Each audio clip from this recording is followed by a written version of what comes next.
Queensland's Police Commissioner says random drug testing of officers should be considered in the wake of a CMC investigation of the force on the Gold Coast. Operation Tesco found there was no widespread corruption. Only one officer faced criminal charges, but it found some improper behaviour was more common.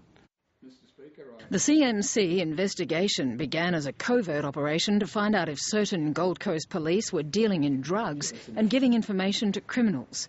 But it became a broader public examination of whether police standards were slipping, with alcohol and drug abuse, improper use of police cars and computers, and lax discipline. Did it not uncover widespread corruption? However, it put a spotlight on improper police behaviour. The reaction from the police and the union was relief. I'm obviously not pleased with what happened, but I am pleased that the claims that were made at the beginning of last year have not been substantiated. Police introduced a raft of measures late last year to combat some of the behavioural abuses. Officers are already randomly tested for alcohol. Now they may face regular drug tests. I think it's something that we may well have to introduce. The CMC found there was a reluctance to report bad behaviour and called for tighter supervision. The union puts it down to understaffing, stretching senior officers.